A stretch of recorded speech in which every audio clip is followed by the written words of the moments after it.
Welcome to Bobby Owsinski's Inner Circle. I'm Bobby Owsinski, and this is a show all about music, music production, and the music business. My guest today is engineer, producer, and composer Bobby Summerfield. But first of all, something interesting that just happened this week that leaked out. It wasn't an announcement, it was a leak.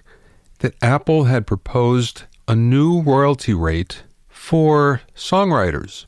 Now, before streaming, songwriters got paid what they called a mechanical royalty. So every time there was a CD sale or a vinyl sale, they would make 9.1 cents per song. When we got to digital downloads, that same mechanical royalty rate applied. So for every digital download, the songwriter received 9.1 cents. And this is the songwriter and the publisher who would split that royalty. If the songwriter was the publisher, then the songwriter managed to get the whole thing. When it comes to streaming, however, this rate is a lot less. Generally speaking, for 100 streams, it's somewhere around 5 cents. Maybe a little more, maybe a little less, but generally speaking, you're looking at somewhere around 5 cents per 100 streams.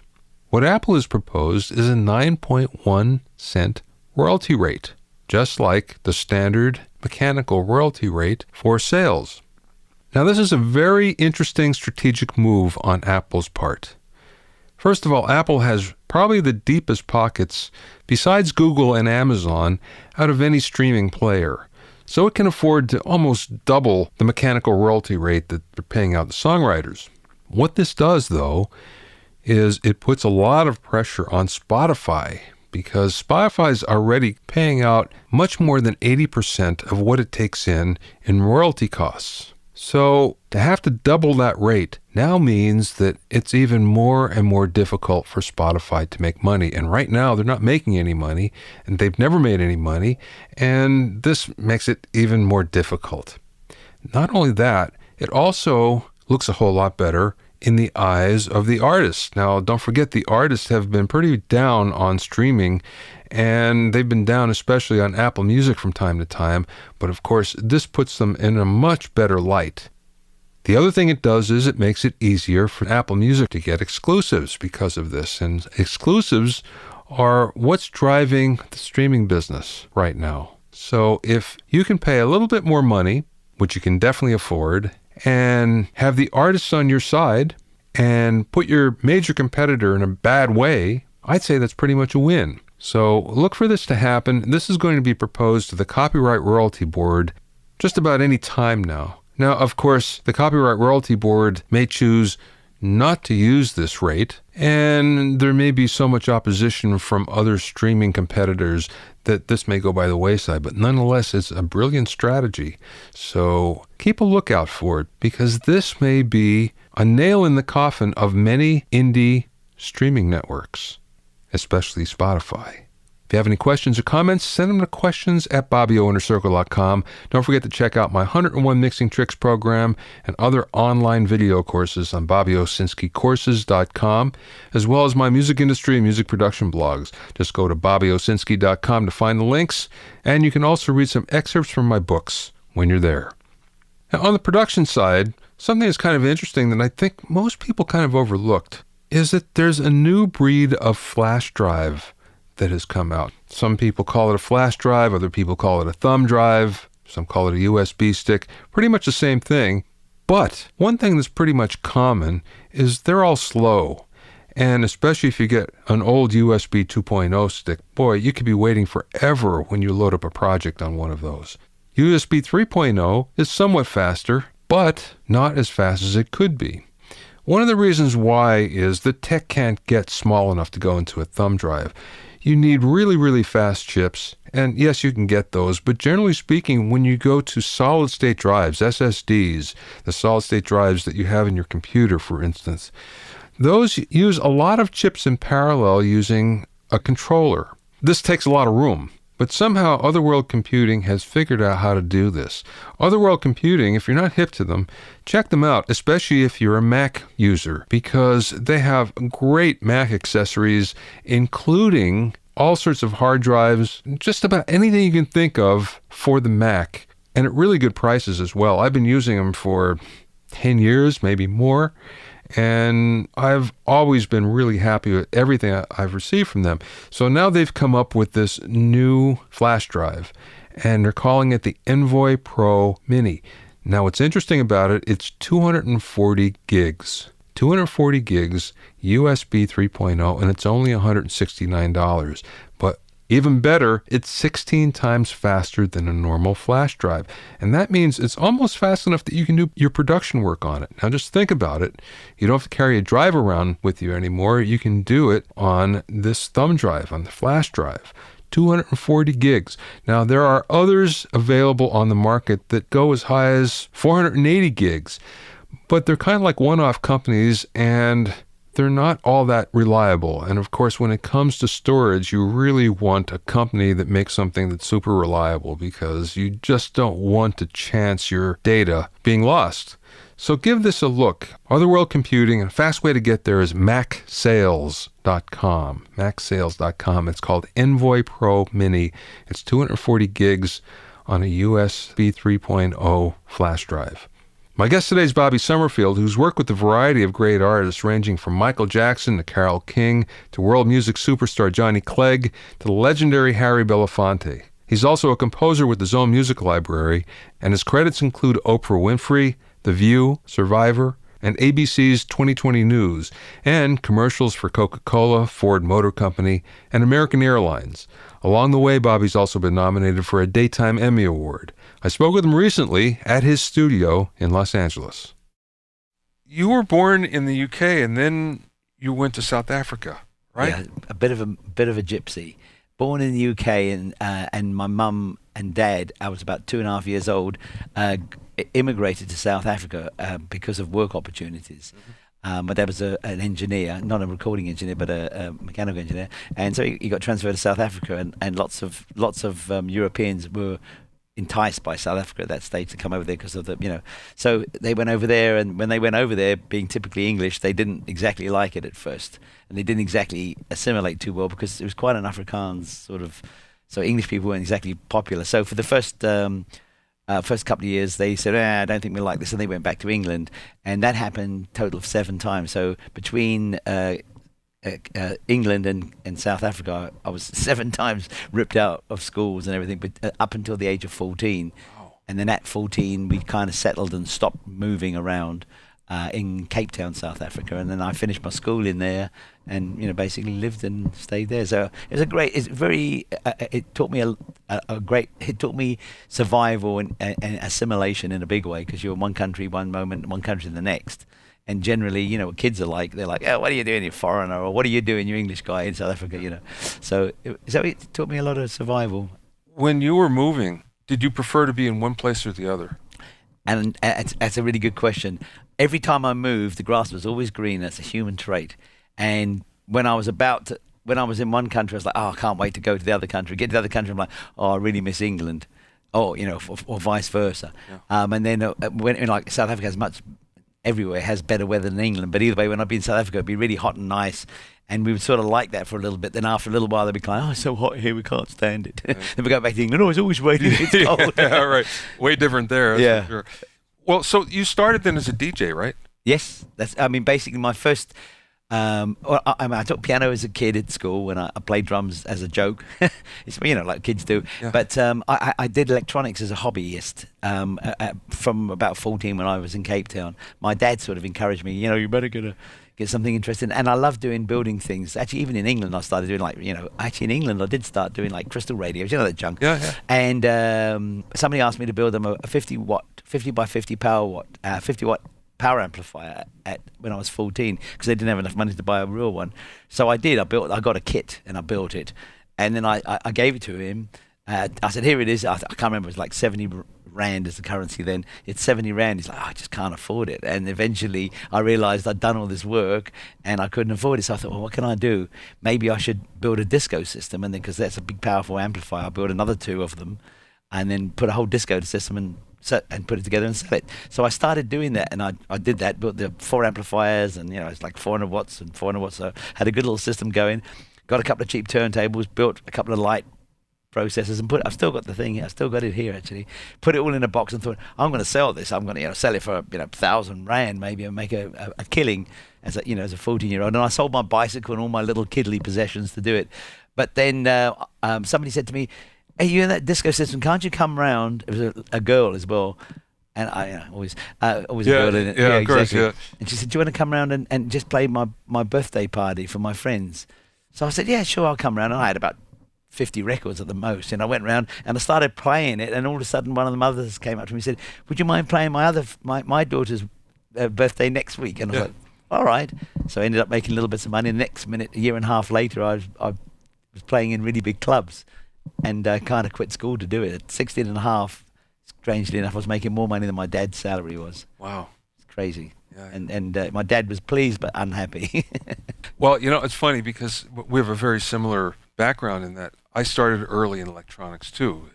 It's a fantastic grounding, right? Building amplifiers and building equalizers Yeah. and all sorts of things that I couldn't afford to buy. And then I wanted to know where the electrons went, from the guitar into the amplifier. I wanted to know all about that. So it was the same thing. Self-taught. I did eventually went to college to learn. I did 2 years at Technicon, which is called like a Siemens company, to get the proper, so I could do calculations and work it out. But it really, at that stage, I kind of had the gist of it already, and it was just a bit of a electronic hack. That's really what I was, and still am really to a degree. How did you get then from being a DJ to being a recording engineer? Okay, that's so. At 16 and a half, I was sort of DJing around, and I got offered a really good club gig, which was a small club in this very big hotel where all the big bands played. And I was doing this gig, and a big band was playing there called Ballyhoo. They were like the biggest band in the land. Really, they were. They were really, really like big band. I had seen them and known them and knew what they looked like as being a pop fan myself, and I to at this stage finishing off, I worked at an electronic store when I was selling these parts, while I was finishing off my commitment to that while I was still DJing, and then I carried on DJing, and this band came in and they were looking for a little op amp for one of their for one of their keyboards, and I spoke to one of the guys, the keyboard player, and I said, "What is it for?" He said, "It's my Mellotron, it's distorting." And somebody said, "This is what's broken. Do you know what it is?" I said, "Oh, yes, a 741. I think I've got one of those." So he said, "Oh, great. Do you know much about music?" And I said, "Yeah, I love electronics and I'm a DJ." And I said, "I actually play at the I-Bar, which is next door to their club." And he said, "Really? You play there?" And I said, "Yeah." And he said, "Oh, you must come in and see us one night." And I said, "Yeah, I will do, definitely." And so that was it. So I started that little relationship there, and I offered to help them fix their Mellotron if ever they got stuck. Mm-hmm. And so they called me to fix their Mellotron, and which I did. I got it going, and I saw their setup and everything. That was the only introduction I had. And I said, "Well, I'm a DJ, around the corner. So if ever you need, like a DJ, I've just been a cocky kid. If ever you need a DJ," and they had a big 2,500 seater club for me. It was massive. "If ever you need a DJ, let me know." And they said, "Yeah, okay, sure." So it happens, 6 weeks later, the DJ had troubles with his wife or girlfriend or something and had to leave town and miss a couple of gigs. And they called me up and they said, "Listen, do you want to come and do the stand-in for me?" And I've got goosebumps now. And I was nervous as hell. I said, "Yeah, sure." Shivering in my boots, and that was how I started. But in the DJ booth, to answer your question, in the DJ booth there was this live mixer and a live light switch panel. And they said, "Look, when you finish DJing, instead of just going and sitting and having a drink, we'll pay an extra $50 to sit here and switch the lights on and off. And on this song, turn that yellow knob up, and that will send the echo on that voice. And on this song, pull that one down." I said, "Okay, got it." And I was like that. And then suddenly I start tweaking around and going, "Oh, I know how this works." Yeah. And the next minute I was putting echo on things, and they're going, "Oh," and every now and again I had feedback, And that's how I started doing essentially front of house mixing, but I was doing it from the stage at that stage by numbers. Yeah. And I had no formal training in that at all. Other than the clubbing thing. And then the other DJ didn't return, and then they said to me, "Hey, do you want to join us full time and come with us to our next venue?" And I did, and I started touring and basically left town and quit school and everything, and I was 16 and just over 16 and a quarter. which is amazing. Not for my parents, it wasn't amazing, but for me it was. And that's how I started. And then the next gig, they had a mixing desk, and they said, well, you can sit it here, and so you can sit in the middle. So come down and mix us when you're not DJing, and when we're not playing, you go and DJ. Yeah. And that's how we did it. And that's how I learned the basics of club mixing, trial and error and signal flow and everything. Exactly. I did know the signal flow though, because I was aware of inputs and stuff like that, but I didn't know. I knew mic pre was high gain, mic pre, and then it goes to the next stage. But I didn't really know what the sliders did or what the buttons did. I, for the longest time, thought solo was when somebody was playing something. You wanted the solo. They were the solo. He was playing a guitar solo. Press that button.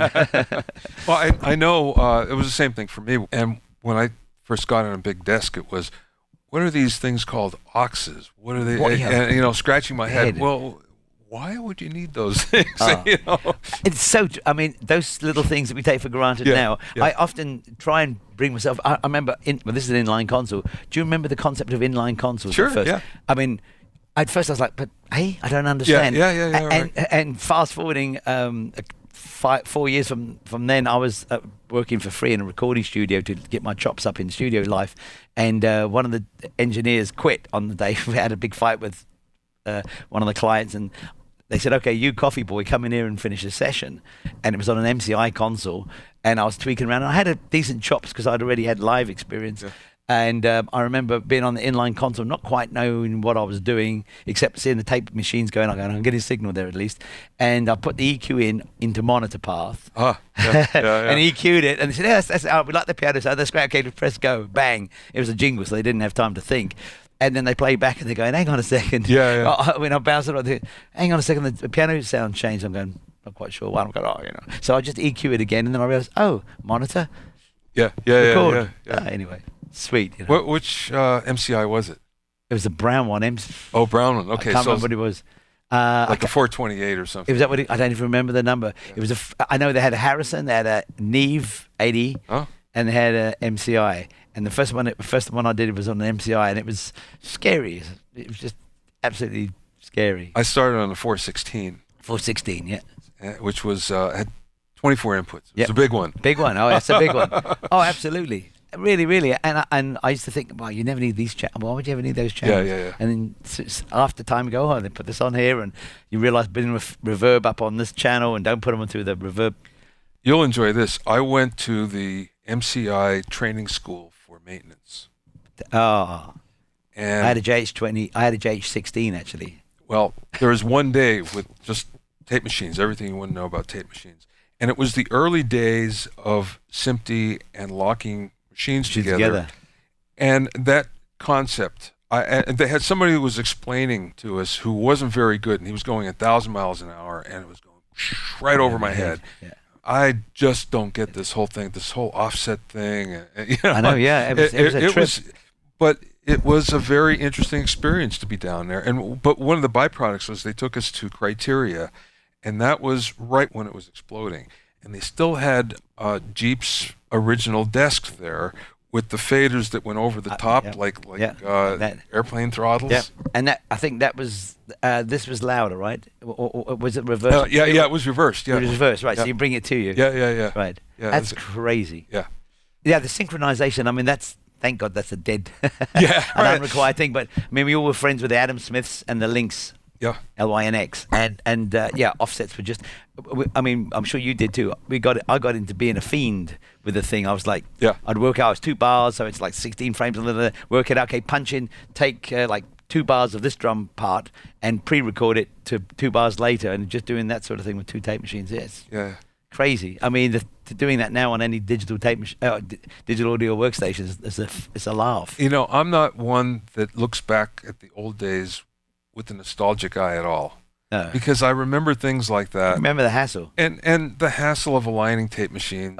And JH series, I mean, the MCIs, I mean, remember that little trace? You push it in, and there's a slide it out, and you'd sit there, and there were capacitors, variable capacitors, and the capacitance of a metal screwdriver would change everything. So I've still got tweakers here. Where is one? Anyway, plastic tweaker. Plastic. So the inductance, I mean, it didn't change the capacitance. Yeah. The trouble is that you tweak the little things, and the edge connectors would all be a bit wonky, and you put it back in, and all the meters go, Yeah. You go, what's a dB between friends? No, those days I'm very happy. That I'm they're very over. happy. I must say though, I do miss the cream that comes back from a tape machine recording.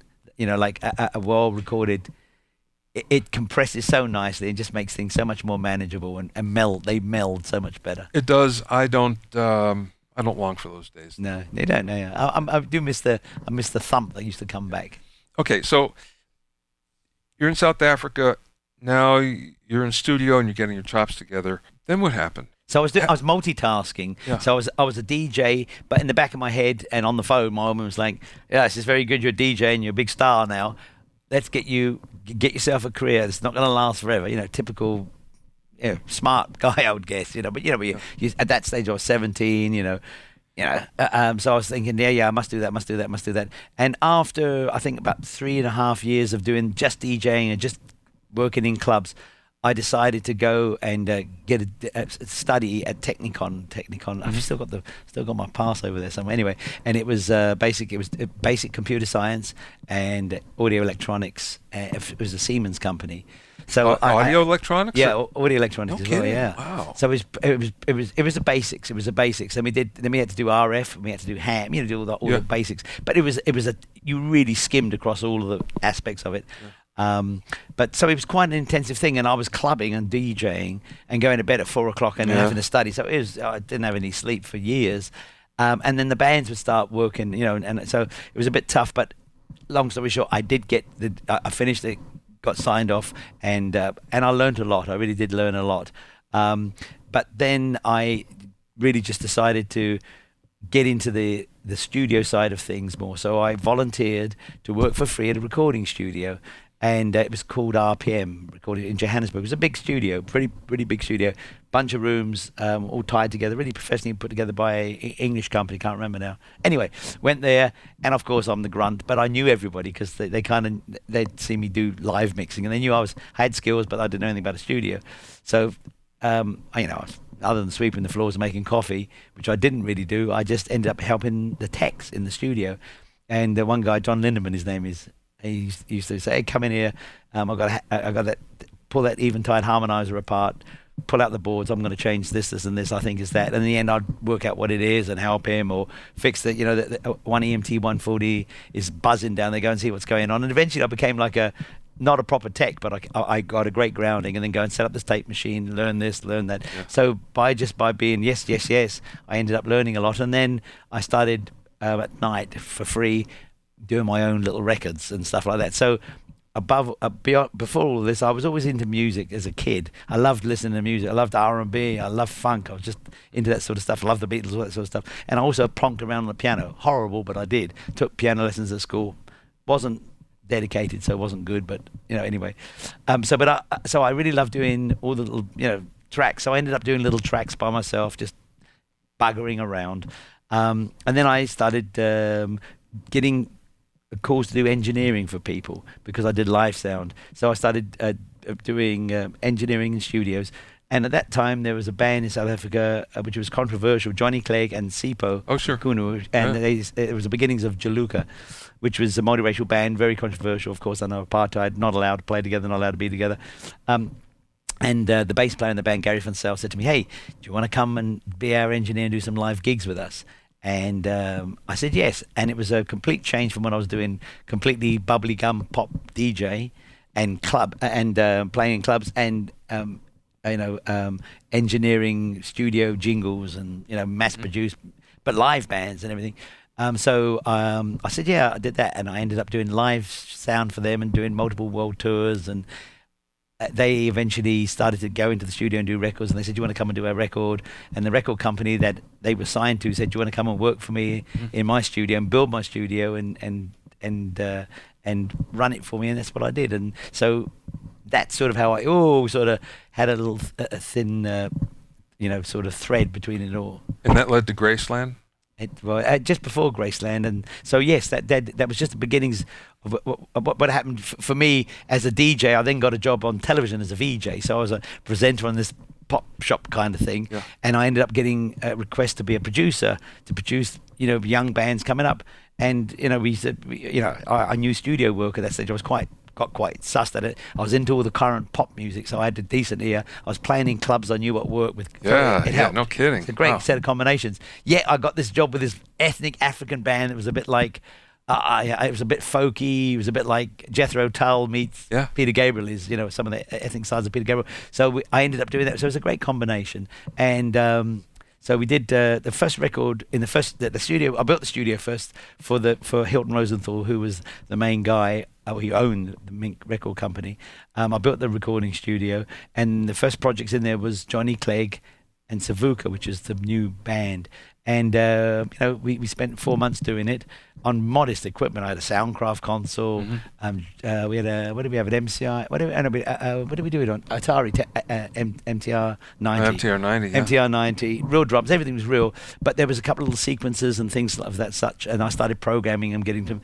That Oberheim was in the room. That was still in the room. Wow. Those were the originals. Yeah. And then we did this record, and why it did, but it got very popular, and it really did. It sold 2.5 million albums in France alone, and all of a sudden, somehow, Paul Simon heard it and thought, that's a kind of cool sound, what's going on there? And he contacted Hilton Rosenthal and said, who are the guys on that band? How can I get involved? I'm coming down to South Africa.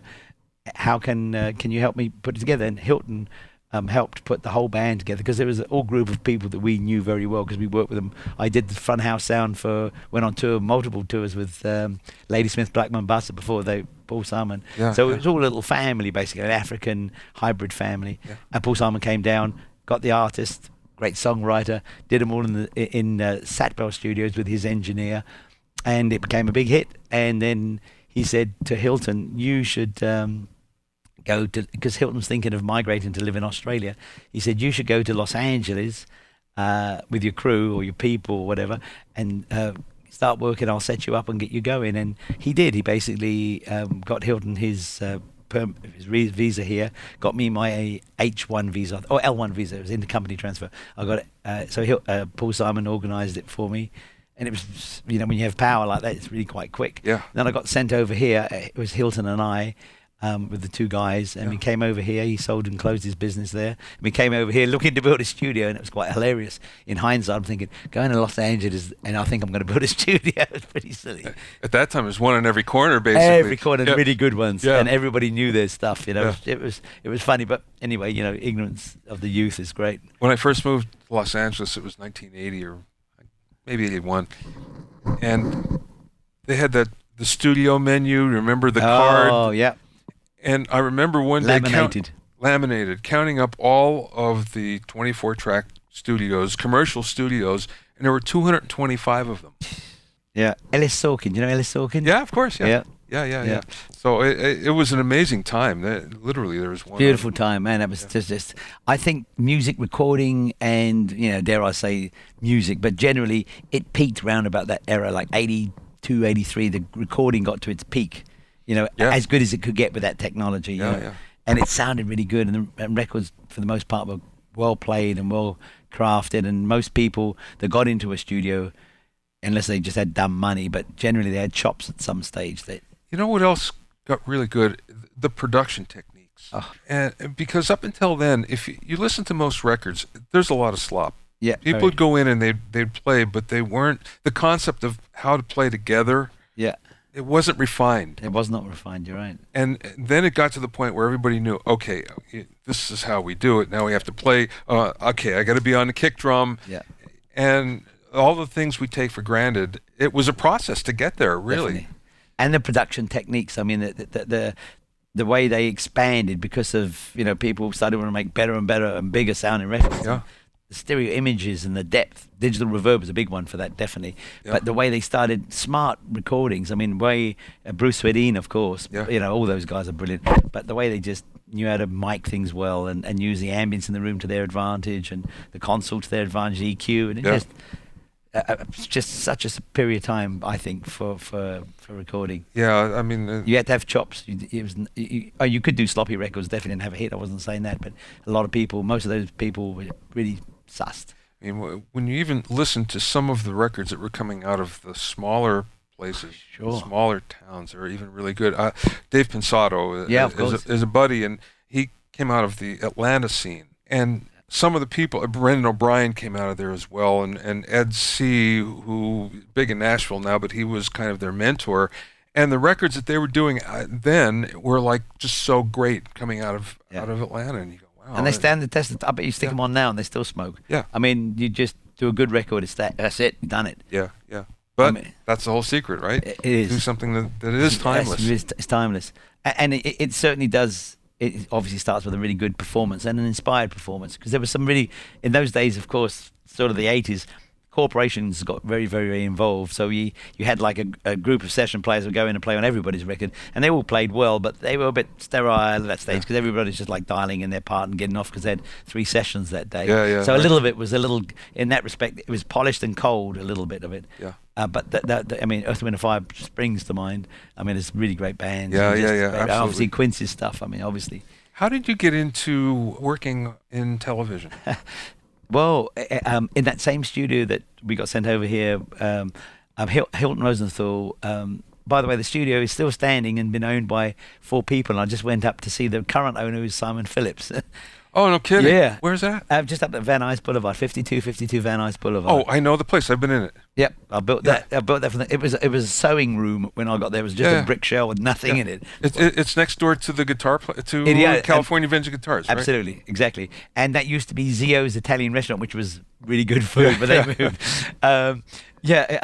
So TV music. So working in that studio, Hilton.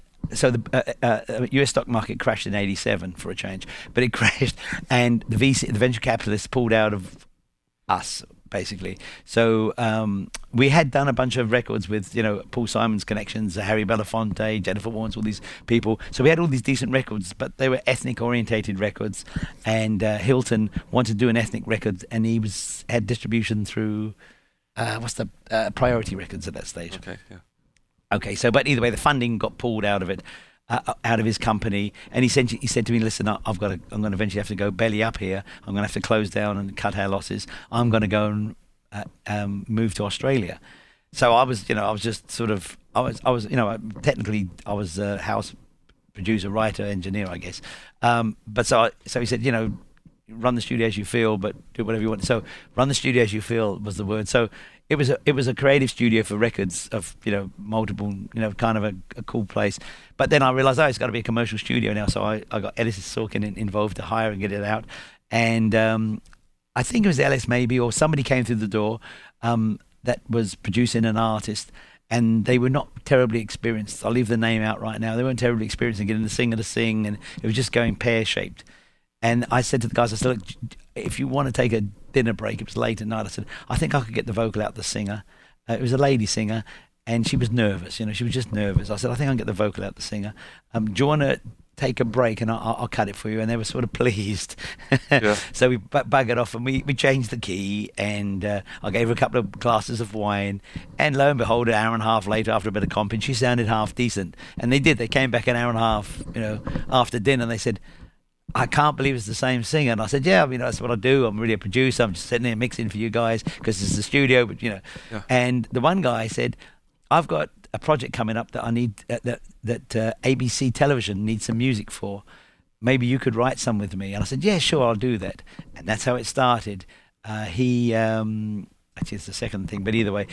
So he got a project. He said to do some demos, and we did some demos for ABC. And they liked the demos, and they came back and they said, hey, do some more. And then eventually he and I separated because we weren't really getting on, to be honest, because their timing was just not off. I was like quite military and strict and, run a studio. Like, at 10 o'clock, we start at 10, not 14 past 2 the next day. Anyway, so that's what happened. And then I started a really great relationship with the people over at ABC. And then I started writing for their library. They had a music library, and then they eventually the company got bought by Disney, and then the people at Disney said, hey, do you want to start writing for us? And then I eventually started writing for them. And then there's, many, many producers in that organization, and then I started getting word of mouth calls to write more and more for different aspects of their company. So that's how I started really getting into television music. And also I did a couple of jingles by luck. There was a cattle call for these jingles, and I'm not the most musical person in the world, player in the world, but sometimes I get what people want more, at least let me say, I get what layman's words convey what they want. Yeah. And I think that really does come from DJing. I really do think, I know it sounds a bit naff, but I think being a DJ, more so than being a musician in a band, because it's harder to learn to play an instrument than it is to play records or, being a DJ. So it actually is much faster to get into seeing what people react to, what music react to in clubs and or whatever venue you're playing in, if that makes sense. And so if you play guitar, it's going to take you 5 years to get a decent guitar player so you can go out and then see what songs work, like the Beatles did. But when you're a DJ, it's like, I buy a box of records, I buy some MP3s, but off I go. Does this work? No, it doesn't. Does that? And you start to see what works. So I think that learning that at a young age, translates into understanding what clients want. Sometimes clients can be very vague. Sometimes they don't really know the terminology at all. Yeah. In a nice way, but they don't even know themselves. They don't know what they want. They're looking for something. They don't know what they want, and they may be saying one thing, but they don't mean something else. Yeah. But I think my dumbness actually helps. So, having said that, a couple of times I got called to do jingles, but at the back end of everything, when everybody said, nobody's getting, all the big guys are not getting it, let's try a couple of these small fries. All right, it's got to be something like this. And I got the clients, or the account, basically, as they called it in those days. And so that helped me get into TV, music or jingles at that stage. And that's really, that was it. It was by necessity, just basically doing anything to survive. And I've always liked doing records and writing music. I've always loved doing that for my own stuff, but just never sees the light of day just for fun. Well, it's definitely more lucrative than just being an engineer. That's very true. Or producer, for that matter. Or producer. And part of that, when that happened, really was I was considering something else. Obviously, the studio was going to go belly up if I didn't get it really running well. And also, I did start, it was the middle of, it was like 89 or 90s. The music started petering off. The talent started rolling down terribly, I'll be honest. I mean, it was just horrible. So I used to get booked on some sessions where, honestly, they would sit there and plonk around. I'd say, maybe you want to play that note? And they go, oh yeah, what chord's that? I go, oh, don't worry. And so, that's, so I just thought, oh, this is not good. I do definitely have to get off this. And so when something like this came along, I thought, let me go for this. This would definitely be more fun. So I ended up spending more and more time not engineering, at all. I used to turn down gigs, but just doing television music. However, in that period of time, I did also, in that period of time of survival, let's just say, I did also start doing tech work. And one of the jobs I got was I had a Soundcraft console, and I hot rodded the thing to death. And the guys from JBL or Soundcraft at that time still acknowledged it, like, dude, this is a much better console than we designed. But jokingly. But so the head of the tech department had somebody. Then they needed some staff. They said, would you mind coming up to Northridge? It was 8,500 Balboa. Would you mind coming up and just standing and doing some tech work for us for a couple of days? We'll pay you. I said, sure. So I actually started doing more work. And one of the calls came in. They said, there's a big producer that's got a Soundcraft and it's not working, and we haven't got anybody to go out. Would you mind going out and being a tech support? Pretend you're with Soundcraft and go out there. So I did, and it was Oliver Lieber. Oliver Lieber was he's a great producer, and he was working on Paul Abdul. It was middle of Paul Abdul record. And I said, da. And I said, look, he said, so where do you come from? You're a strange guy. I said, yeah, well, I'm a tech, I'm fixing your console, but I'm not really a tech. I actually was a producer, engineer, but, things have changed in my life. And now I'm actually a mixer, really, and engineer. So I said, here's my card. If ever you need an engineer, let me know. And that same silly thing happened. Alan Meyerson was the engineer on the project, who was a lovely mate of mine, but he had to go to New York for something. And he couldn't do a couple of sessions. And Oliver Lieber called me up and said, hey, do you want to just come and stand in for me? And I said, yeah, for Alan. I said, yeah, sure, no trouble. So I came down, we started cutting, and then I just got on really well with Ollie, and I got on very, very well. Not that Alan didn't get on with him, of course, they had a lovely relationship too. And then I got on really well with Paul Abdul. She was the sweet girl, and we started cutting because it felt like a little warm, friendly thing. And he said, look, I'm going to ask Alan to carry on because he's got another project. He was doing Aretha Franklin at that stage. He said, would you mind just sitting in and finishing off this project? I said, yeah, no worries. It's short beats fixing Soundcraft consoles up in Balboa. Right. And that's it. And then I started doing that. And then then I did a bunch of other artists. I did like a lot of older artists at that stage, Foreigner and older in that respect, but they were already had peaked, but they were just started doing records, and I started getting those sorts of records to do. Carole King was another one, and those sort of records, and I really enjoyed doing it because there were artists I loved, the younger, I was about 30. And not only that, they're studio-wise. Right. So It's just such a pleasure. I mean, Lou Graham, for not this studio-wise, but just the experience and just the beauty of this dude's voice. I was at the record plant mixing a single for them, and they were in. It was a very, very rock and roll moment. But they were in. I think they were on a cell phone in a cab in Hong Kong or something. Said, we can't quite hear the mix, but it sounds great. We'll be back tomorrow. But they did come back tomorrow, but he did say sorry. Lou said, but I think I haven't got any. You haven't got any more ad libs on the outro. I said, no, there's nothing else on tape. He said, you looked at all the multiple reels. I said, no, there's nothing. I went through them all. They said, okay, I'm going to come back tomorrow and stick one down. So he'd been on tour. He'd come back. He was jet lagged. I had to get out of the studio because somebody else was coming in. It was my second day of a mix. Budget was going, I can't do that. So I said, listen, I've got to print this thing and get it. I've got to get it out of the door by 2 o'clock tomorrow. We've got to unload and get out of here.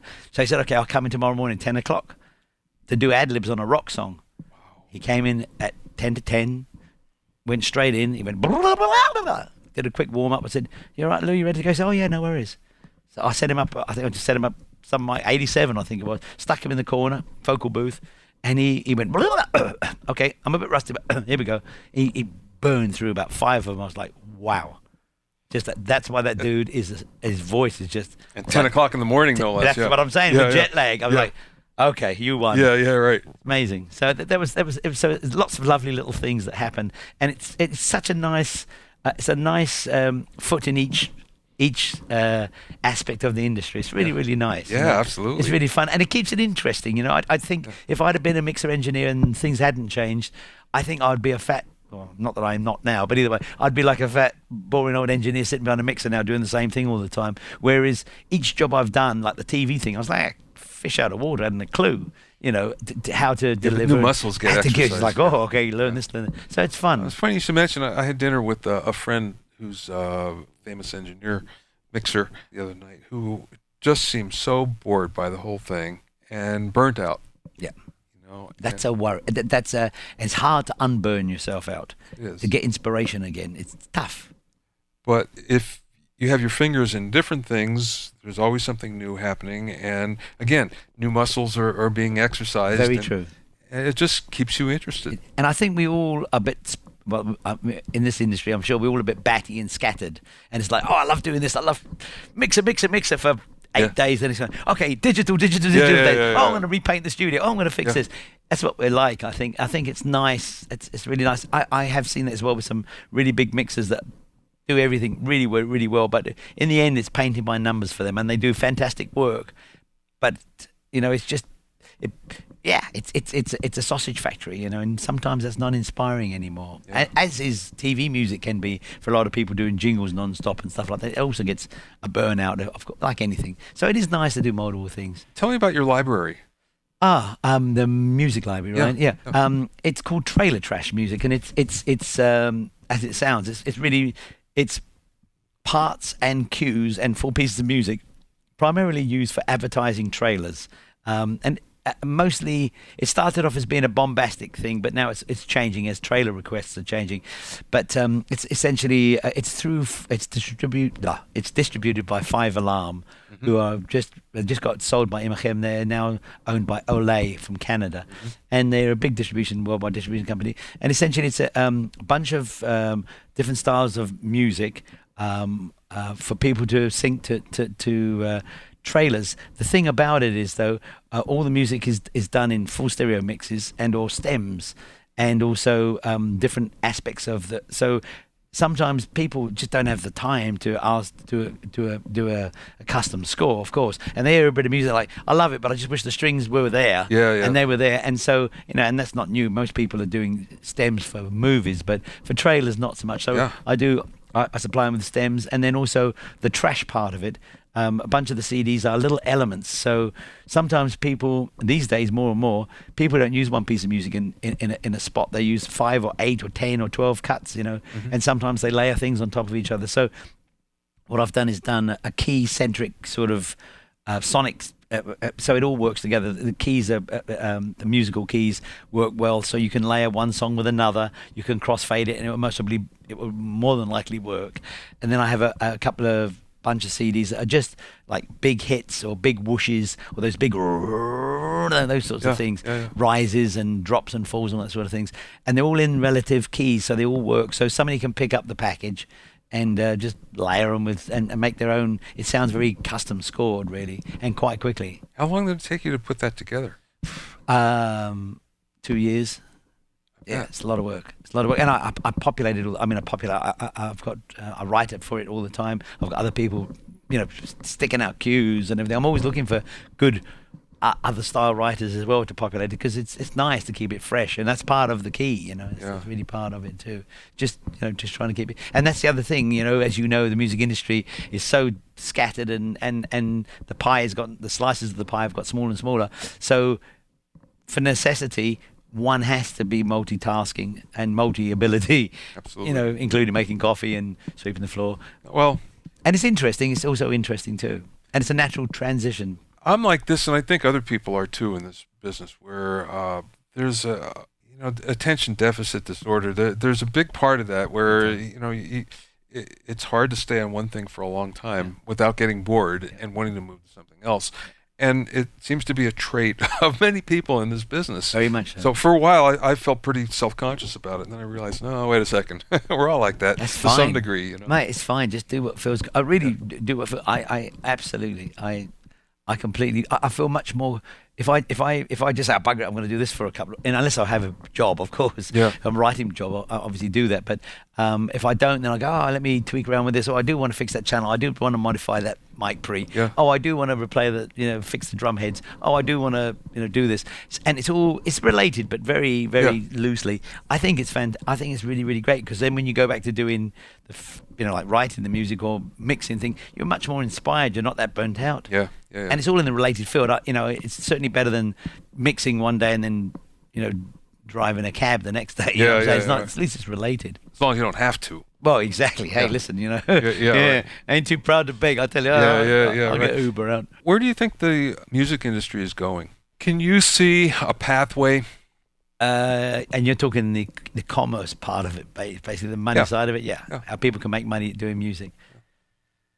That's a really hard question. Other than what's happening now with distribution through the Spotifys and the streamers of the world, and people basically making what I call musical business cards, which is their single or their song to come to their show, I can't see it changing unless, of course, there's a stronger movement, which is quite a big movement already, to a more organic way of only printing on vinyl, and then people have to actually buy it because it's not available many places.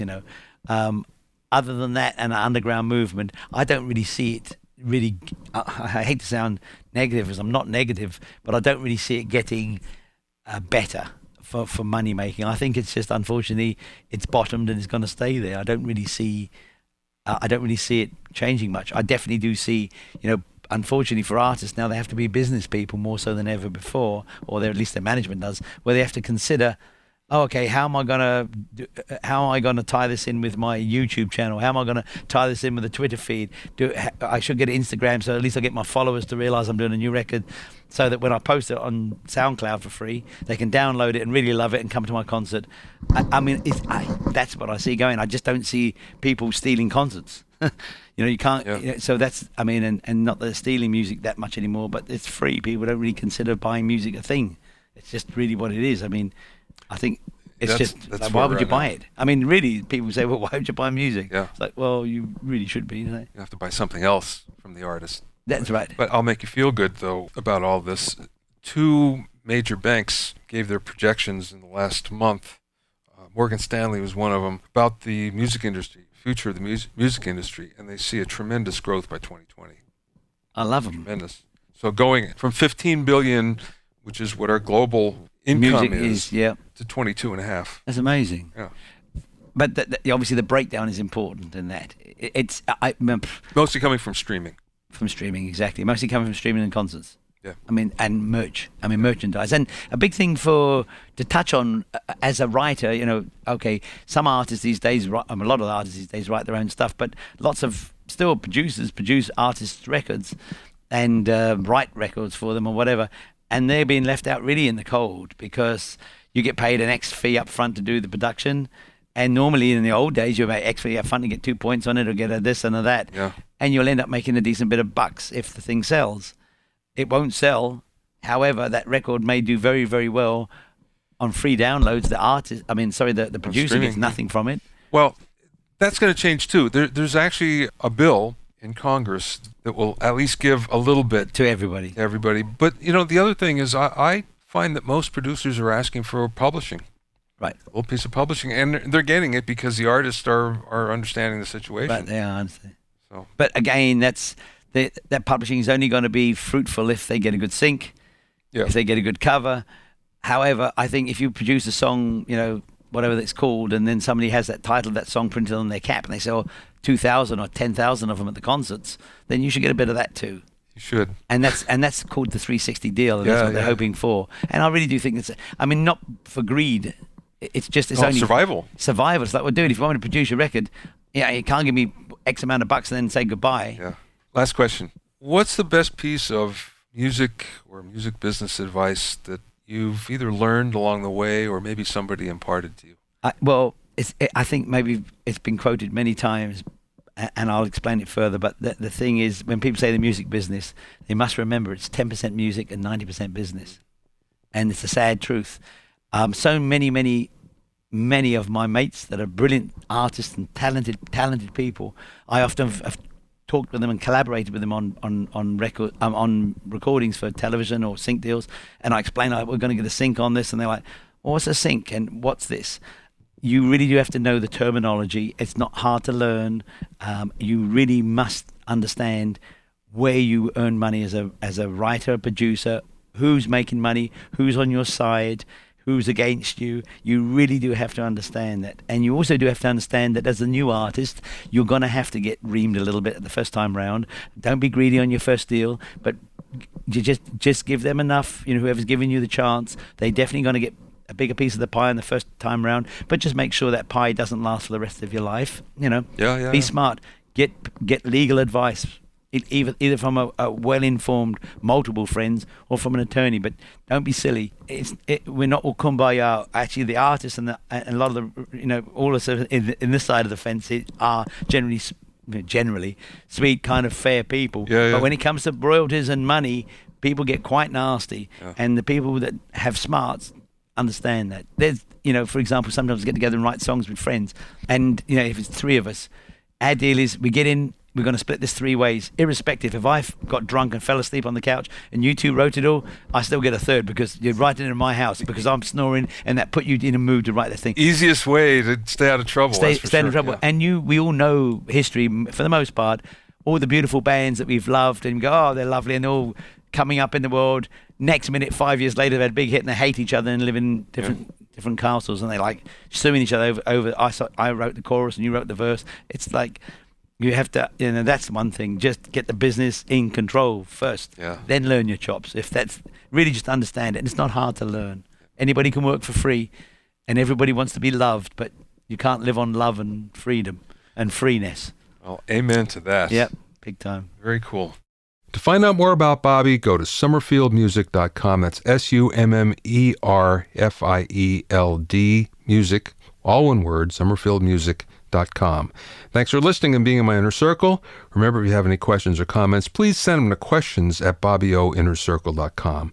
To listen to other episodes of Bobby Owsinski's Inner Circle, go to BobbyOwsinski.com and select the podcast tab, or go to BobbyOInnerCircle.com, or find it on iTunes, Stitcher, Mixcloud, or Google Play. At BobbyOwsinski.com and BobbyOInnerCircle.com, you'll find a sign-up form for my newsletter and for alerts for new podcasts. This is Bobby Owsinski. I'll see you next time.